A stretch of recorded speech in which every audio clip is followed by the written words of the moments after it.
Ma'am 2 month class எனக்கு ரொம்ப யூஸ்ஃபுல்லா இருந்துச்சு. நிறைய கத்துக்கிட்டோம். ஃபர்ஸ்ட் மெயினே அதான், நிறைய விஷயம் சின்ன சின்ன விஷயம் கூட நாங்க நிறைய கத்துக்கிட்டோம். ரொம்ப யூஸ்ஃபுல்லா இருந்துச்சு. நிறைய விஷயம் சொல்லி கொடுத்தீங்க. அப்புறம் நாங்க போய் தனியா எங்களால கான்பிடென்டா செய்ய முடியும். தனியா நாங்க ஒரு பிரைடல் பியூட்டிஷியன் கிளாஸ், ஒரு பியூட்டி பார்லர் எல்லாமே எங்களால தனியா இது பண்ண முடியும். ஃபீஸ் கம்மின்றதுனால தான் வந்து சேர்ந்தேன். சரி ஃபீஸ் கம்மியா தான் இது கோச்சிங் தான் இருக்கும் அப்படின்னு ஸ்டார்டிங்ல நினைச்சேன். ஆனா அது கிடையவே கிடையாது. அதுக்கு மேலேயே ஃபீஸையும் தாண்டி ரொம்ப சூப்பரா சொல்லி கொடுத்தீங்க. அது எனக்கு ரொம்ப பிடிச்சிருந்தது. ரொம்ப கேஷுவலா எல்லார்கிட்டயும் அவ்வளவு க்ளோஸா பழகினீங்க. அதுதான் மெயின், எனக்கு ரொம்ப பிடிச்சது.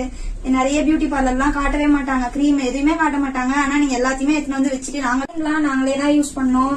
எந்த ஸ்கின்னுக்கு எந்த ஷேட் யூஸ் ஆகும், நம்ம ப்ராடக்ட் நாலேஜ் எல்லாமே கிளியரா சொல்லி தந்தீங்க. அது ரொம்பவே பிடிச்சிருந்துச்சு. எனக்கு ரொம்ப டாஸ்கா இருந்துச்சுன்னா ஐ மேக்கப் தான். ஐ மேக்கப்மே நாங்க சூப்பரா பண்ணோம். அதுக்கு உங்களுக்கு தான் தேங்க்ஸ் சொல்லணும். அப்புறம் இந்த பிளாட்ஃபார்ம் எல்லாருமே யூஸ்ஃபுல்லா இருக்கணும். எங்களுக்கு யூஸ்ஃபுல்லா இருந்த மாதிரி எல்லாருக்குமே யூஸ்ஃபுல்லா இருக்கணும். எத்தனை முறை கேட்டாலும் அத்தனை முறையும் மூஞ்சி சொல்லிக்காத அவ்வளவு பொறுமையா சொன்னீங்க. அதுதான் மெயின். ரொம்ப பிடிச்சிருந்துச்சு. ரொம்ப தேங்க்ஸ் மேம்.